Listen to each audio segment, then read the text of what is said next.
bangkit. Saudara, di dalam gereja-gereja yang punya tradisi liturgis, biasanya di dalam hari Paskah ada sebuah salam yang diucapkan secara bertanggapan. Saudara, kalau pemimpin pujian atau pengkhotbah itu berkata kepada saudara seperti yang tadi saya katakan, haleluya, Tuhan Yesus bangkit. Biasanya jemaat itu merespons dengan sukacita, sungguh dia bangkit, haleluya. Saudara mau coba? Haleluya, Tuhan Yesus bangkit.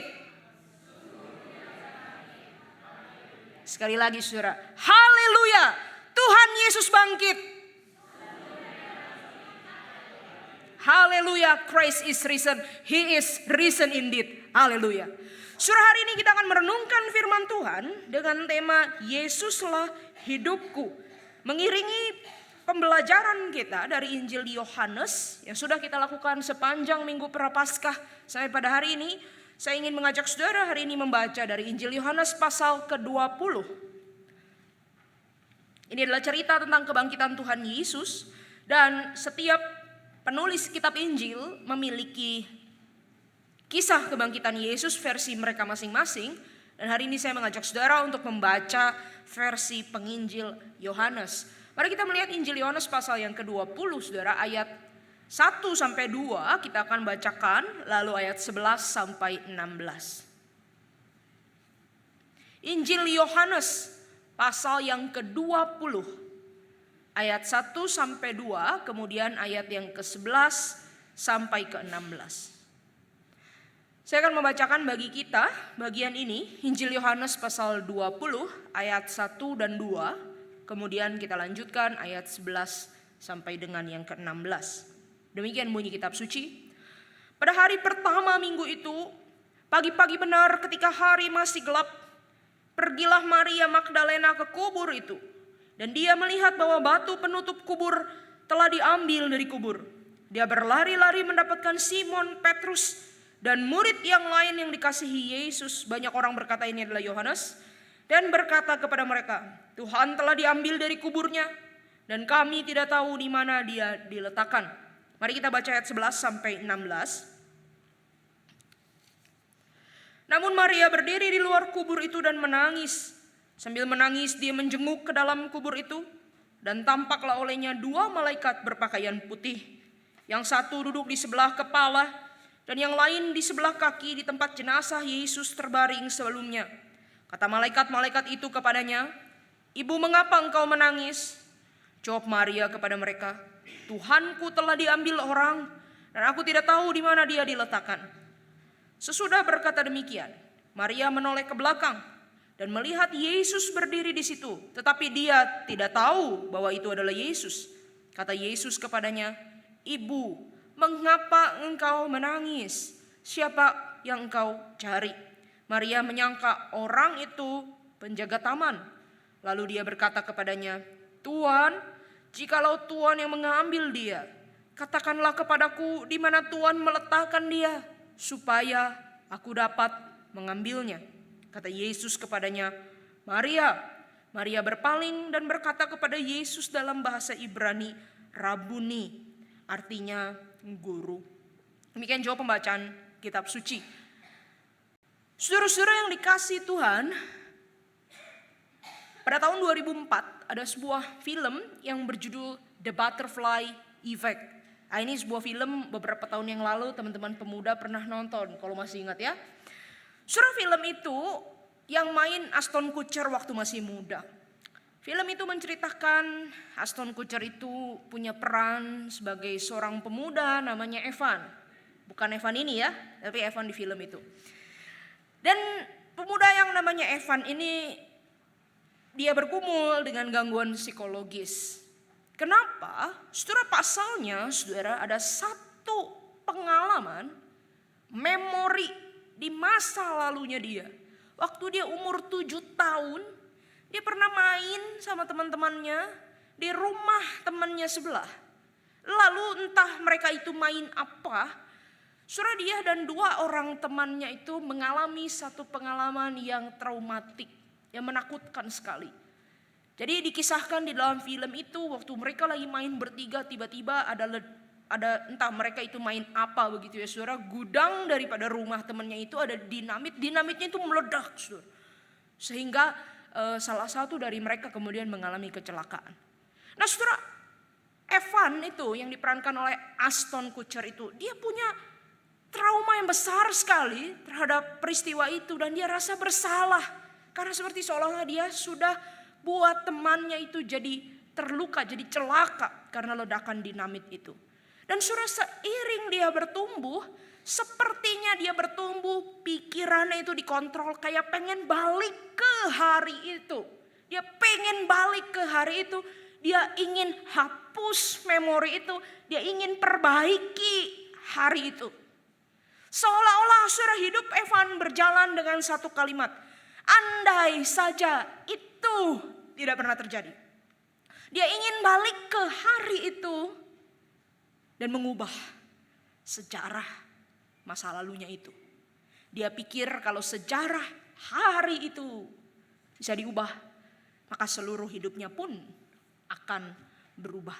Tidak seperti yang dia jalani sekarang. Saudara-saudara yang dikasih Tuhan, kalau pertanyaan ini ditujukan kepada Anda, sejarah hidup apa yang Anda miliki, yang ingin Anda ubah?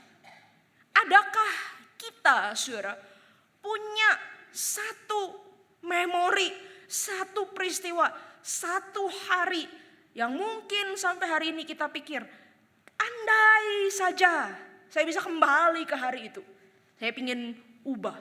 Andai saja hari itu tidak terjadi. Kalau boleh hari itu tidak terjadi, saya mau ubah. Apa saudara?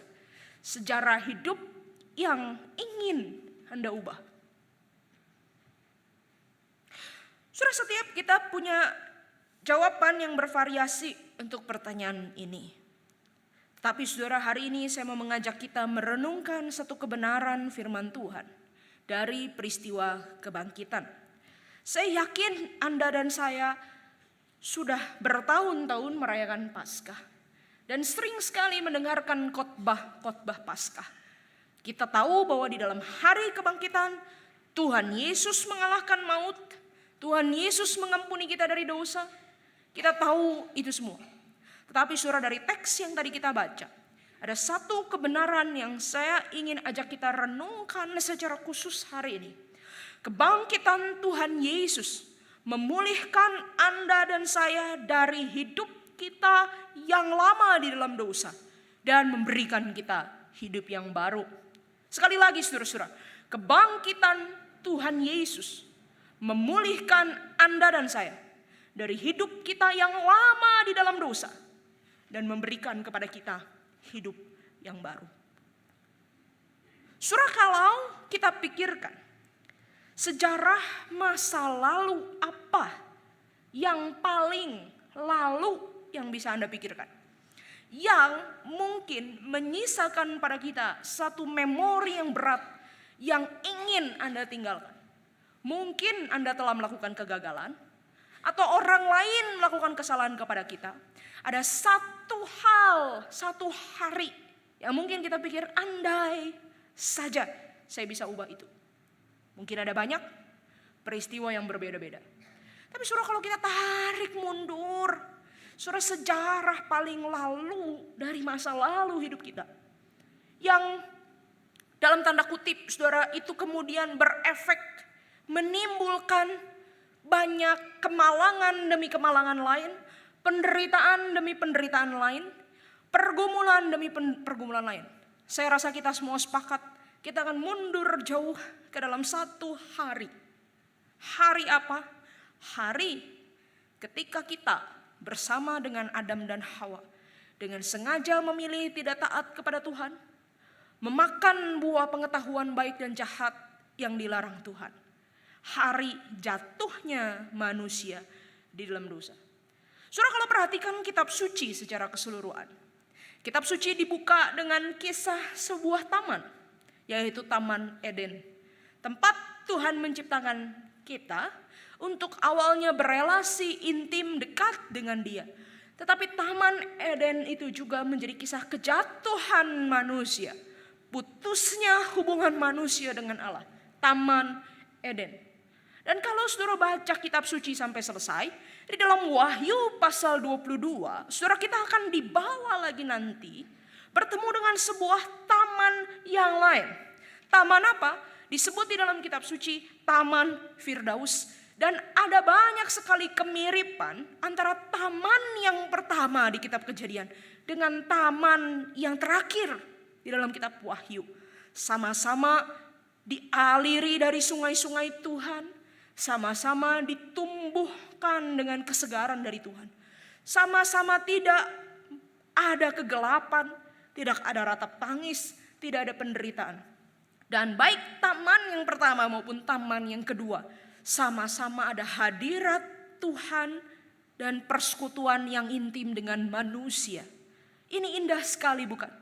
Kita dijanjikan bersekutu dengan Tuhan di dalam taman yang pertama dan juga taman yang terakhir.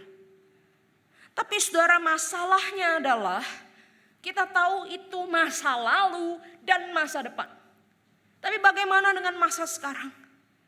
Adakah saudara seperti menjalani hidup di dalam taman penuh bunga, taman penuh aliran air, taman penuh sukacita? Bukankah seringkali hidup Anda dan saya sepertinya tidak ada di dalam taman Tuhan? Tapi hidup kita itu seperti ada di padang gurun yang gersang, penuh dengan duka, penuh dengan kemelaratan, penuh dengan kesengsaraan, penuh dengan dosa dan derita. Kita tidak hidup di dalam taman, kita hidup di dalam gurun yang gersang. Tapi saudara, justru di sini luar biasanya kisah kebangkitan yang tadi kita baca. Bagaimana cara taman kejatuhan bisa dipulihkan Tuhan menjadi taman kemuliaan? Jawabannya adalah karena ini, hari ini, di tengah-tengah kisah, kita dibawa oleh Tuhan Yesus bertemu Dia di taman kebangkitan. Taman kejatuhan diubah menjadi taman kemuliaan. Karena hari ini Anda dan saya dibawa Tuhan bertemu Dia di taman kebangkitan. Saudara-saudara yang dikasihi Tuhan, sepanjang kita belajar Injil Yohanes di dalam masa Prapaskah sampai hari ini, kalau saudara ingat, kita lihat bagaimana Tuhan Yesus menyatakan bahwa dirinya adalah anggur baru yang sejati, bait suci yang sejati, penyembuh yang sejati, mempelai yang sejati, gembala yang sejati, bahkan juga hamba yang sejati. Hari ini saudara-saudara, kita sudah dibukakan banyak bahwa Injil Yohanes itu banyak memuat simbol-simbol. Pernyataan diri Tuhan Yesus disajikan dengan tindakan yang simbolik sifatnya, lalu ada pengajaran tentang siapakah dirinya. Ada banyak simbol yang bertebaran di dalam Injil Yohanes dan kita sudah lihat itu. Tapi saudara, kalau kita baca keempat kitab Injil, setiap kitab Injil itu punya angle-nya masing-masing, sudut pandangnya masing-masing untuk menyajikan kita potret Tuhan Yesus. Nah, khusus Injil Yohanes, ada satu gambaran Tuhan Yesus yang jelas sekali ditampilkan dari dalam Injil Yohanes.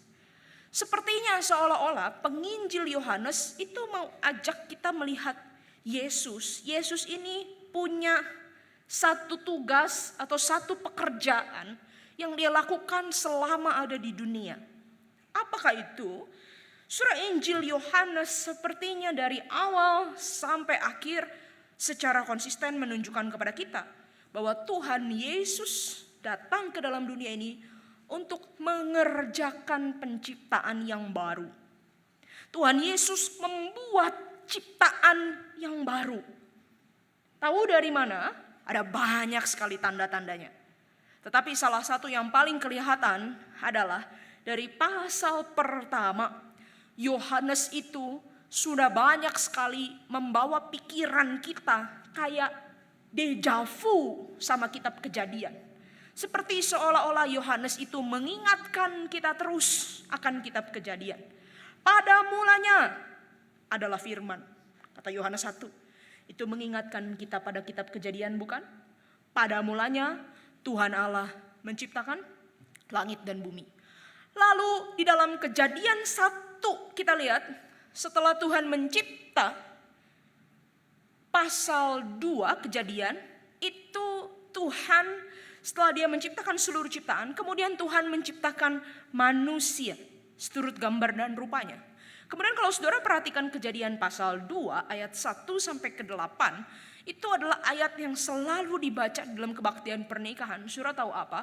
Ketika Tuhan Allah menciptakan perempuan dari tulang rusuk laki-laki, membawa perempuan itu kepada laki-laki, lalu laki-laki itu seperti merespons, inilah dia, tulang dari tulangku dan daging dari dagingku. Seperti ada scene, adegan perkawinan saudara di dalam Kejadian pasal 2. Jadi setelah penciptaan di pasal 1, ada perkawinan di Kejadian pasal 2. Dan ini seperti diduplikasi, ditiru sama Yohanes. Saudara ingat Yohanes pasal 1, pada mulanya adalah firman. Firman itu bersama-sama dengan Allah dan firman itu adalah Allah. Kemudian dikatakan firman itu telah menjadi manusia dan diam di antara kita. Lalu Yohanes pasal 2 cerita apa saudara? Perkawinan di Kana. Jadi dari susunan ini, pembaca orang Yahudi pada waktu itu seperti dibawa pikirannya. Kok pernah ya? Kok kayak kenal saya pola ini? Ternyata Yohanes membawa kita kepada kisah Kejadian. Dan ini tema Tuhan Yesus sebagai seorang pencipta yang membawa ciptaan baru. Itu konsisten dimunculkan di dalam Injil Yohanes. Seolah-olah dengan Tuhan Yesus datang, dia membawa satu ciptaan yang kualitasnya berbeda, bahkan lebih baik dan lebih sempurna dari ciptaan yang lama. Salah satu contohnya di dalam mujizat pertama Tuhan Yesus, ketika dia mengubah air menjadi anggur. Itu merupakan lambang. Lambang apa saudara? Bahwa tradisi Yahudi, Taurat Yahudi, desain, default, penciptaan yang lama sudah berlalu. Dan sekarang Tuhan Yesus datang membawa yang baru. Bukan lagi air bejana pembasuhan, tetapi anggur yang nikmat dan manis. Anggur itu merupakan satu elemen yang sangat penting di dalam pesta.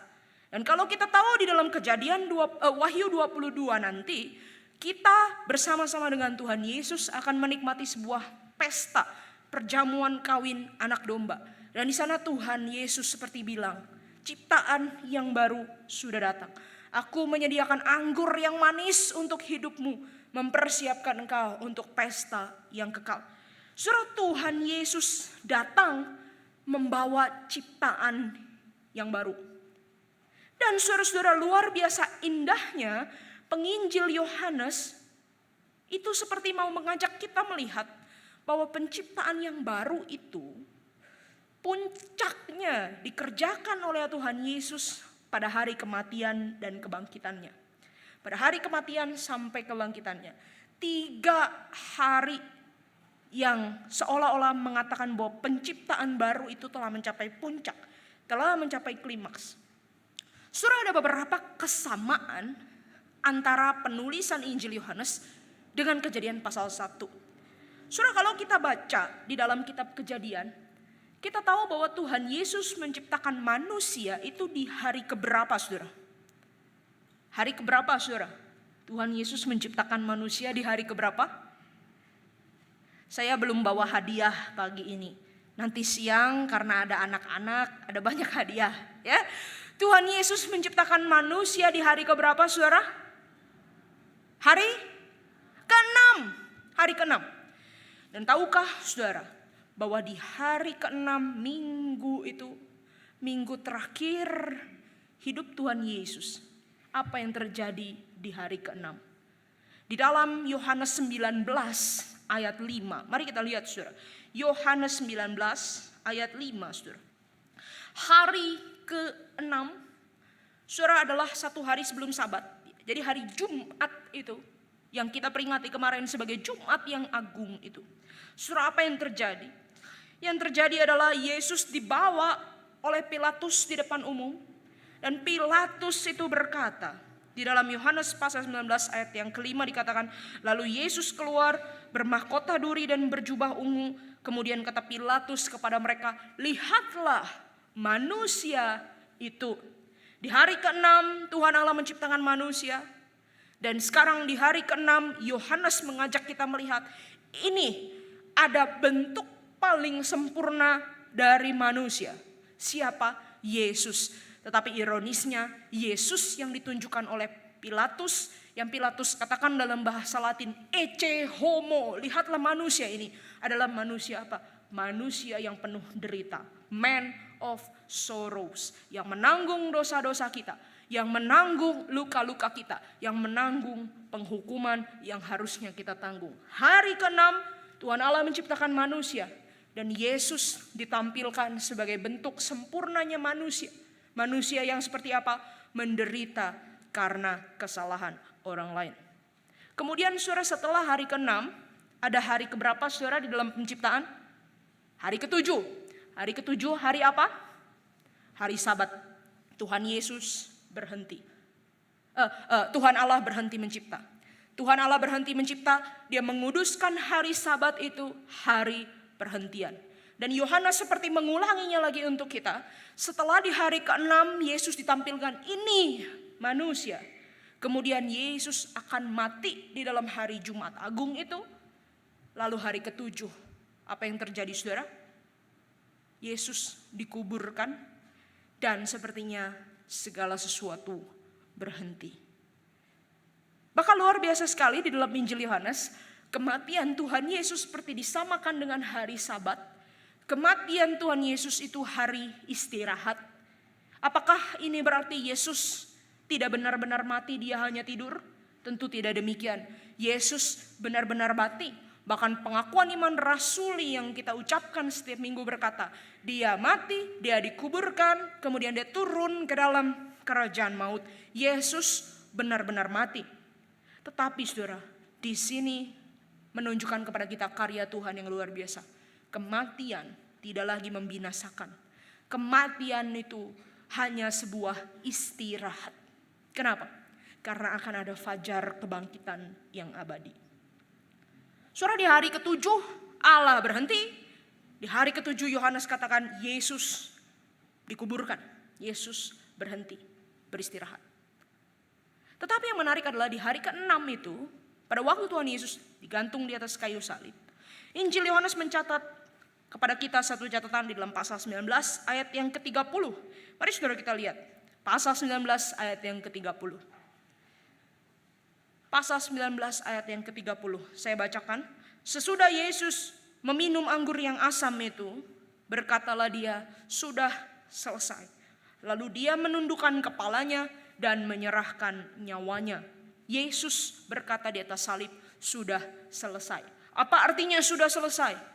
Yang pertama, sejarah penebusan dari perjanjian lama sampai perjanjian baru sudah selesai. Tuntas, semua dikerjakan. Yang kedua saudara, dosa Anda dan saya semuanya sudah beres, selesai. Dibayarkan oleh Tuhan Yesus, diampuni oleh Tuhan Yesus di hadapan Bapa. Tetapi makna yang ketiga luar biasa indah. Penciptaan yang baru itu sudah selesai. Yang lama sudah berlalu. Ciptaan yang hancur di dalam dosa, yang rusak karena dosa, sudah berlalu. Dan sekarang ada hari yang baru. Ada ciptaan yang baru. Ada harapan yang baru. Ada masa depan yang baru. Penciptaan yang baru sudah selesai di dalam kematian Yesus. Dan saudara, yang luar biasanya adalah kita kemudian diajak melihat adegan berikutnya di dalam pasal 20 yang tadi kita baca. Bagaimana seolah-olah penciptaan yang baru ini, karya yang Tuhan Yesus bawa di dalam kebangkitannya, itu memulihkan semua catatan buruk dari ciptaan yang lama. Surah di dalam Yohanes pasal 20, kita akan melihat seolah-olah sejarah kejatuhan manusia, hari kejatuhan itu dibalik, diputar balik, diubah. Jadi di dalam Yohanes 20 kita akan melihat saudara, Ada banyak sekali simbol-simbol bagaimana Tuhan Yesus di dalam penciptaan yang baru itu seolah-olah memperbaiki, memulihkan ciptaan yang lama yang sudah jatuh di dalam dosa. Mari kita lihat saudara bersama-sama. Yang pertama saudara, mari kita baca ayat 1 saudara. Pasal 20 ayat 1. Saudara, pasal 20 ayat 1. Saudara, ayat ini dibuka dengan satu kata, satu kalimat apa saudara? Pada hari pertama minggu itu. Pada hari pertama minggu itu. Jadi kita seperti diajak, ini adalah a fresh start, a new start. Dan sepertinya ini masuk satu era yang baru. Pada hari pertama minggu itu. Ini adalah masanya ciptaan baru. Yang lama sudah lewat, sudah berlalu. Hari pertama minggu itu. Pagi-pagi benar, pada waktu hari masih gelap. Saudara ingat, kalau saudara dengar kata-kata ini, saudara ingat apa? Pikiran kita seolah-olah dibawa dejavu akan hal apa? Pada hari pertama, waktu masih gelap. Ini adalah kisah sebelum penciptaan, bukan? Ketika segala sesuatu belum berbentuk, apa yang terjadi? Gelap gulita memenuhi samudera raya. Saudara, hari kebangkitan itu dimulai di hari pertama, waktu hari masih gelap. Apa yang terjadi? Yang terjadi ada seorang perempuan namanya Maria Magdalena. Dia pergi ke kubur itu dan dia melihat bahwa batu penutup kubur telah digulingkan. Saudara, kalau kita membaca teks Yohanes pasal 20 ini, kita akan dibawa lihat scene kuburan, saudara. Kuburan, ya. Tapi kuburannya itu berbeda dengan pandu, berbeda dengan kuburan kita zaman sekarang seperti ini. Kuburan pada masa itu bentuknya gua begitu ya. Lalu ada tutupnya, batu yang sangat besar di depan. Saudara, ketika Maria ada di kubur itu, tetapi menarik sekali kita diajak oleh Yohanes melihat setting. Sepertinya saudara, kuburan itu ada di sebuah taman. Tahu dari mana saudara? Tahu dari pasal 20 ini ayat 15. Ayat 15. Maria itu salah mengira Tuhan Yesus itu dikira apa? Tukang taman.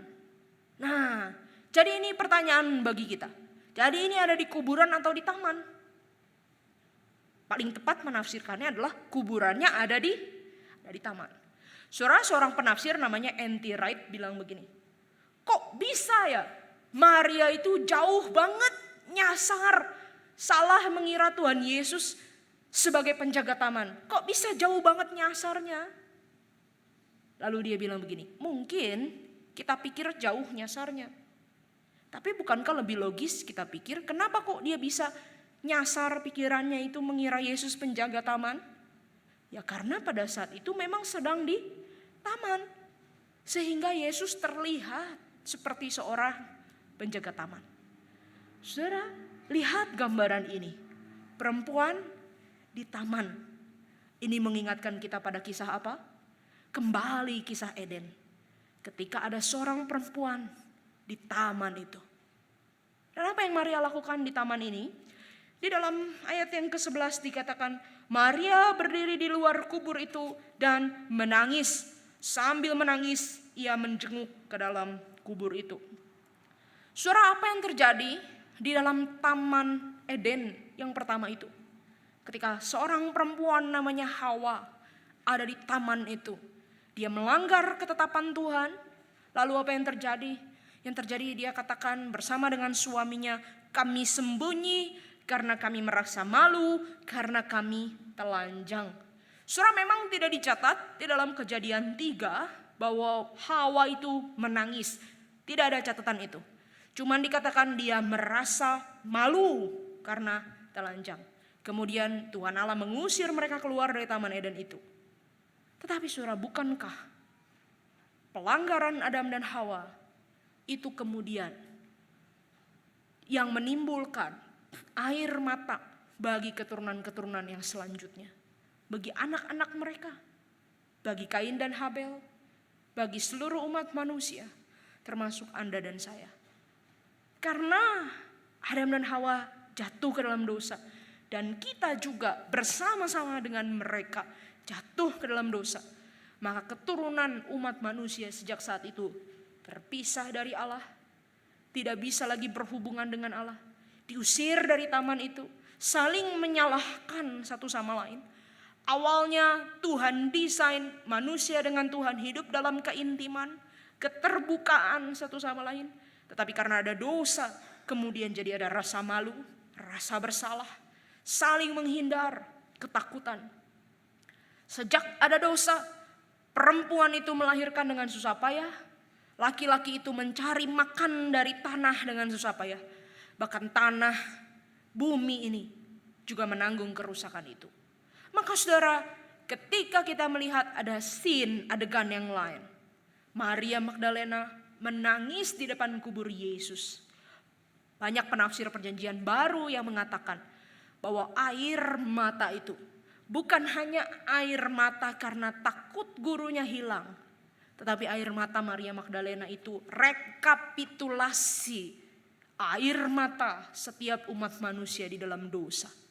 Gambaran Maria Magdalena yang menangis, ini adalah gambaran seluruh umat manusia yang menangis di dalam keputusasaan, di dalam ketakutan, di dalam kesia-siaan. Kenapa? Karena di hadapannya ada kematian. Tetapi justru saudara, di sini kita akan melihat Tuhan seperti membalik cerita itu. Ketika Maria membawa air mata kita semua, menangis di depan kubur, ia justru ditemui oleh Yesus yang salah dikenalinya sebagai tukang taman.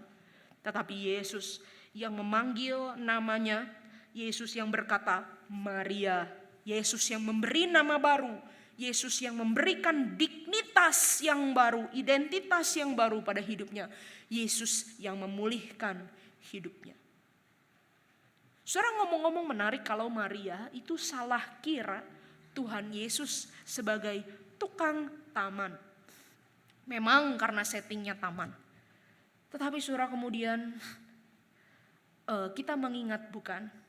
Kalau kita balik kembali kepada kisah Taman Eden. Dalam tanda kutip saudara, secara simbolik, siapa yang ditugaskan oleh Tuhan Allah menjadi tukang taman di Taman Eden? Siapa saudara? Kita tahu bahwa itu adalah Adam. Tentu ini tidak berarti secara literal Tuhan Allah mempekerjakan Adam jadi tukang kebun. Bukan saudara ya, bukan. Tetapi saudara secara simbolik kita lihat di sini. Adam diperintahkan Tuhan untuk apa? Peliharalah dan usahakanlah taman ini atau bumi ini. Saudara, ketika Tuhan Yesus di dalam Yohanes pasal 20 itu muncul sebagai tukang taman, apa yang sebenarnya mau disampaikan di sini? Sebenarnya ini adalah simbol dari Yohanes bahwa Yesus dialah Adam yang kedua yang memulihkan sejarah hidup manusia. Adam yang pertama jatuh ke dalam dosa, dan di dalam Adam yang pertama kita semua dibawa ke dalam dosa. Tetapi oleh Yesus, Adam yang kedua, Adam yang baru itu, kita semua dibawa kepada keselamatan. Surah Kisah, taman kebangkitan, mengubah Taman Eden kejatuhan dan mempersiapkan kita untuk Taman Firdaus kemuliaan. Ngomong-ngomong, siapa sih perempuan yang ada di depan kubur itu? Siapa namanya saudara? Maria Magdalena. Siapakah Maria Magdalena? Injil Lukas pasal 8 ayat kedua memberikan kita keterangan bahwa Maria Magdalena adalah salah satu dari sekian banyak perempuan yang mengiringi pelayanan Tuhan Yesus. Dan Maria Magdalena, Lukas berikan keterangan, dia pernah dibebaskan Yesus dari 7 roh jahat. Seorang perempuan di dalam perspektif ideologi Yahudi kuno tidak terlalu punya dignitas, tidak terlalu punya kemuliaan, tidak terlalu punya harga diri. Kalau seorang bersaksi di pengadilan, kesaksian laki-laki dihitung 1, saudara. Kesaksian perempuan itu dihitung berapa? Separuh. Jadi perempuan bukan manusia yang setara dengan laki-laki. Perempuan itu hanya setengah laki-laki menurut ideologi zaman itu. Dan Maria Magdalena perempuan apa? Dia perempuan yang pernah dirasuk 7 roh jahat. Dengan kata lain, dia pasti orang yang dulunya hidup di dalam dosa, tidak mengenal Yesus, makanya sampai dirasuk roh 7 lagi. Dan orang seperti ini, saudara, kalau berdasarkan ideologi orang Yahudi kuno akan diasingkan dari komunitas sosial. Kenapa? Mengotori umat Allah, tidak layak ada di komunitas umat Allah. Saudara, perempuan tidak mulia, tidak terpandang, hidup di dalam dosa, punya sejarah masa lalu yang buruk. Tetapi di dalam Yohanes pasal 20 justru dipakai oleh Tuhan menjadi saksi mata pertama kebangkitan Tuhan Yesus. Tuhan pulihkan orang-orang yang hina, orang-orang yang rendah, orang-orang dengan masa lalu yang buruk, termasuk Anda dan saya. Di dalam kebangkitannya, Tuhan Yesus mau cari dan temukan kita. Dia mau pulihkan kita, dia mau ganti kisah hidup kita yang lama dengan sesuatu yang baru.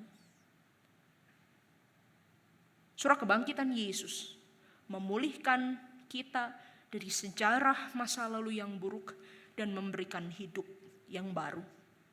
Surah bukan hanya itu, kalau kita membaca kitab Kejadian, maka kita akan tahu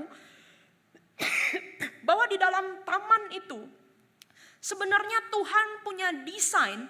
Kenapa ya kok Tuhan ciptakan manusia di taman itu? Sebenarnya Tuhan bukan kurang kerjaan, hanya mau menyuruh Adam dan Hawa jadi pekerja kebun, pekerja taman, bukan, saudara. Tetapi sebenarnya Tuhan Allah menempatkan Adam dan Hawa di taman itu merupakan satu tempat, satu keadaan di mana Tuhan Allah akan bisa berelasi dengan sangat dekat dengan manusia pertama itu. Jadi desain daripada penciptaan di dalam kitab Kejadian, Taman Eden itu adalah taman apa? Taman keintiman antara Tuhan dengan umat. Ketika umat bisa datang kepada Tuhan kapan saja, Tuhan juga bisa bercengkrama dengan umat kapan saja. Maka pada waktu itu sebabnya pada waktu Hawa dan Adam itu jatuh ke dalam dosa, surah dikatakan Tuhan Allah itu seperti sedang jalan-jalan santai di taman itu, lalu mencari manusia itu. Kenapa? Karena memang settingnya di dalam taman itu manusia dan Tuhan bisa dekat sekali, bisa akrab sekali. Tetapi ini semua menjadi rusak setelah manusia jatuh dalam dosa, makan buah pengetahuan baik dan jahat itu. Saudara, kalau kita baca di dalam Kejadian pasal 3, saudara, di tengah-tengah taman itu ada satu pohon namanya pohon kehidupan. Pohon kehidupan itu apa? Pohon persekutuan antara Tuhan Allah dengan umat. Tetapi apa yang terjadi dengan pohon kehidupan setelah manusia jatuh? Surah dikatakan bahwa pohon kehidupan itu dilindungi oleh Tuhan dengan apa? Kerub yang menyala-nyala. Maksudnya apa? Maksudnya ada seperti pagarnya, saudara. Kerub yang menyala-nyala, saudara. Di Taman Eden itu, di dalam Kejadian 3 ayat 24 saya bacakan. Tuhan menghalau manusia dan di sebelah timur Taman Eden ia menempatkan kerub dengan pedang yang bernyala-nyala dan menyambar-nyambar untuk menjaga jalan ke pohon kehidupan. Kerub itu apa? Kerub itu adalah makhluk yang bersayap seperti malaikat, saudara. Makhluk yang bersayap seperti malaikat. Jadi pohon kehidupan dijaga oleh kerub-kerub. Maksudnya apa? Maksudnya adalah manusia sudah tidak suci lagi. Manusia sudah berdosa. Tidak bisa lagi mendekat kepada Tuhan yang kudus. Tidak bisa lagi sedekat itu sama Tuhan yang kudus. Kalau mendekat dengan Tuhan yang kudus, maka manusia akan mati binasa. Maka perlu dijaga dengan kerub-kerub supaya manusia tidak melanggar batas kekudusan Tuhan. Dan kalau melanggar batas kekudusan Tuhan akan mati. Tetapi Tuhan juga masih mau menemui manusia, saudara. Makanya itu merupakan satu pembatasan ya. Boleh bertemu dengan Allah, tetapi ada pembatasan kerub-kerub. Nah saudara, model kerub-kerub ini yang menjaga pohon kehidupan, itu kemudian Tuhan perintahkan lagi ditiru, dibuat waktu kapan? Saudara ingat ada kerub yang dibuat waktu kapan? Waktu Musa disuruh oleh Tuhan membuat kemah suci. Mari buka Keluaran pasal 25. Mari kita buka kitab Keluaran, saudara-saudara. Kitab Keluaran pasal 25.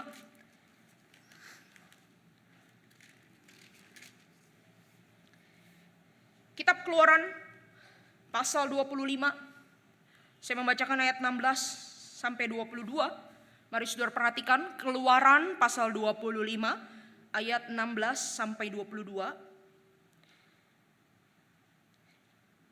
Jadi Tuhan memerintahkan Musa untuk membuat kemah suci. Di dalam kemah suci itu ada banyak lapisan ruangan, ada ruangan kudus, ada ruangan maha kudus. Di dalam ruangan maha kudus ada tabut. Nah, ini Keluaran 25, perintah Tuhan untuk membuat tabut. Saya bacakan. Dalam tabut itu engkau harus menyimpan hukum yang akan kuberikan kepadamu. Engkau juga harus membuat tutup pendamaian dari emas murni, 2,5 hasta panjangnya dan 1,5 hasta lebarnya. Engkau harus membuat 2 kerub dari emas pada kedua ujung tutup pendamaian itu. Engkau membuatnya dari emas tempaan. Buatlah 1 kerub pada ujung sini dan 1 kerub pada ujung sana. Kamu harus membuat kerub-kerub itu menyatu dengan tutup pendamaian itu di atas kedua ujungnya. Kedua sayap kerub itu harus mengembang ke atas dan menudungi tutup pendamaian itu dan mukanya berhadapan. Muka kedua kerub itu menghadap tutup pendamaian. Engkau harus meletakkan tutup pendamaian itu di atas tabut. Di dalam tabut itu harus kamu simpan hukum yang akan kuberikan kepadamu. Di sanalah aku akan bertemu dengan engkau dari atas tutup pendamaian itu, dari antara kedua kerub di atas tabut hukum itu.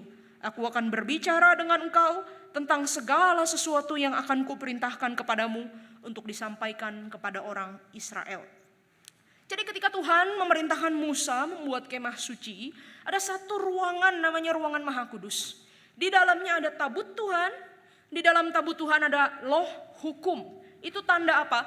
Tanda kehadiran Tuhan, penyertaan Tuhan, perintah Tuhan bagi umatnya. Dan tabut itu harus dipasang, desainnya dibuat ada 2 kerub, 1 di ujung yang sini, 1 di ujung yang sini. Jadi kalau kita baca teks ini saja, saudara, Keluaran 25, kita akan melihat satu gambaran persegi panjang. Lalu bagian satunya dan yang satunya lagi, sisi-sisinya ada 2 kerub. Seperti malaikat, seperti makhluk bersayap begitu ya. Tentu ini hiasan begitu ya, saudara. Dikatakan sayapnya harus seperti kena begini, mukanya berhadap-hadapan. Dan dari tempat Maha Kudus itu, tabut itu, kerub itu, disitulah Tuhan akan menjumpai umatnya, berbicara dengan umatnya.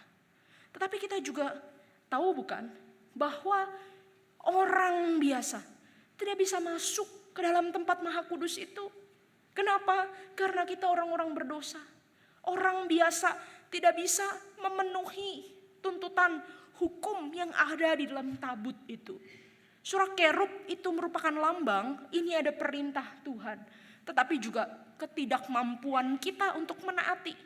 Ada hadirat Tuhan yang mulia, tetapi ada dosa-dosa kita. Surah kerub lambang kemuliaan Tuhan, tapi juga lambang kematian kita. Saudara, gambaran kemah suci, bait suci yang ada tabut, yang ada kerub, Itu merupakan gambaran yang sangat mulia dan sangat istimewa, berharga sekali bagi orang-orang Yahudi. Menariknya saudara, di dalam Injil Yohanes berulang kali Yesus itu seperti datang mengajarkan, bilang bahwa apa? Bait suci bukan gedung yang lama, bait suci bukan desain para pemimpin agama Yahudi. Tetapi bait suci itu kata Yesus apa saudara kalau dalam Injil Yohanes? Bait suci itu adalah dirinya sendiri. Tahu dari mana? Pada waktu Tuhan Yesus menyucikan bait suci di dalam pasal 2, dia bilang apa? Robohkanlah bait suci ini dan dalam 3 hari aku akan bangun kembali. Lalu orang-orang semuanya marah, demo sama dia. Orang-orang bangun kemah suci 46 tahun. Kok bisa orang ini sembarangan ngomong mau 3 hari bangun bait suci. Tapi Yohanes kasih tahu kita, yang dimaksud Yesus bait suci itu apa? Tubuhnya sendiri. Maka saudara, ketika Tuhan Yesus itu mati dan dibangkitkan, kita melihat di sini seperti bait suci yang baru sudah datang, sudah terjadi, sudah genap. Kita tahu bahwa ketika Tuhan Yesus mati, tabir bait suci terbelah. Artinya apa? Artinya kita sekarang bebas datang kepada Allah, tapi juga Allah di surga bebas mendatangi manusia. Dan kita yang dijumpai Allah tidak mati lagi. Kita tidak mati lagi. Jadi tubuh Yesus adalah bait sucinya. Tapi pertanyaannya saudara, di mana tempat tabut? Di mana ruang Maha Kudus? Saudara, penginjil Yohanes kemudian seperti seolah-olah menyajikan simbol ini di dalam adegan taman kebangkitan. Saudara ingat tadi di dalam kitab Keluaran, tabut perjanjian seperti persegi panjang begitu, di dalamnya ada hukum, dijaga oleh 2 kerub, 2 malaikat. Satu di sisi yang sini, satu lagi di ujung yang sini. Di mana kita lihat itu di taman kebangkitan saudara? Tempat seperti persegi panjang. Ada malaikat di ujung satu dan di ujung yang lain. Di mana itu saudara? Di dalam kubur Yesus.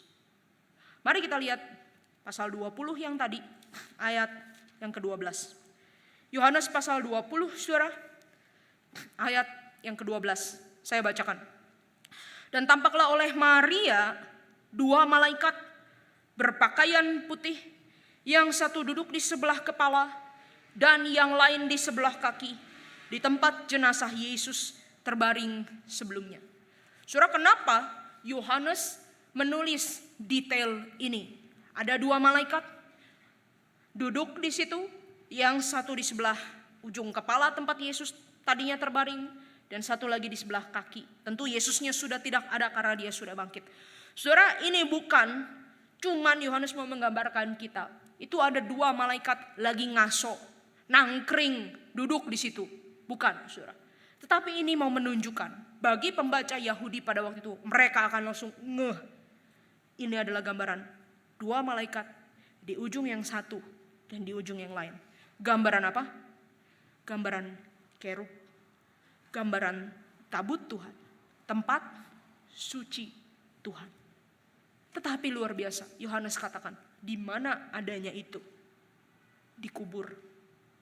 Tempat orang-orang mati, tempat kekosongan, tempat kebinasaan, tempat tidak ada harapan. Apa maksudnya ini? Saudara, di dalam kematian Yesus, kematiannya itu menjadi tempat suci yang memungkinkan Anda dan saya datang kepada Allah. Dan ini menjadi satu perlambang. Perlambang apa? Kematian kita. Kalau kita satu kali mati nanti saudara, secara fisik. Kita mati dikuburkan. Kubur tempatnya orang mati. Kubur tempat tidak ada harapan. Kubur kesia-siaan. Tapi justru di dalam kematian itu, kita tidak akan binasa, tapi kita akan bertemu Tuhan dengan keintiman yang sangat luar biasa. Ketika itu Anda dan saya dipersatukan, dipersekutukan dengan Tuhan di dalam kehidupan yang kekal. Jadi kisah kebangkitan di dalam pasal 20 membatalkan kutuk, membatalkan kematian yang diterima Adam dan Hawa dan kita semua di Eden. Surah inilah pesan Paskah pada hari ini. Yang pertama, Yesus bangkit, mengubah hidup masa lalu kita dari orang-orang berdosa, orang-orang yang dimurkai Tuhan, orang-orang tidak punya pengharapan. Kita punya hidup yang baru, hari depan yang indah, masa depan bersama Yesus. Dan yang kedua, kematian tidak lagi membinasakan kita. Malah itu menjadi satu tempat kudus ketika kita akan bertemu Tuhan di dalam kekekalan selama-lamanya. Pertanyaannya, sudahkah Anda dan saya bertemu dan mengenal Yesus yang bangkit di kubur itu? Hidup kita semua berakhir di Taman Eden kejatuhan. Tetapi kita semua akan dibawa ke Taman Firdaus kemuliaan. Hanya kalau hari ini Anda dan saya menerima Yesus yang bangkit di Taman Kebangkitan. Maukah kita? Mari kita berdoa.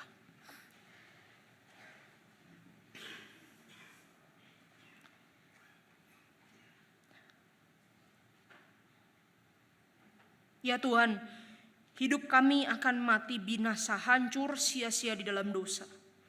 Kalau kami tidak mengenal Engkau, maka kami memohon kepadamu, sekarang juga, selama masih ada kesempatan, tariklah kami, dekaplah kami, bawalah kami bertemu Yesus di Taman Kebangkitan. Yesus yang akan menghapus air mata kami, Yesus yang akan memberikan kami identitas yang baru, Yesus yang menghapus segala dosa dan salah kami. Bahkan Yesus yang mematahkan kutuk dan kematian. Yesus yang memberi kami hidup yang baru. Tarik kami sekarang, jadikan kami milik-Mu hari ini dan selama-lamanya. Amin. Tuhan memberkati kita semua. Selamat Paskah bagi saudara-saudara.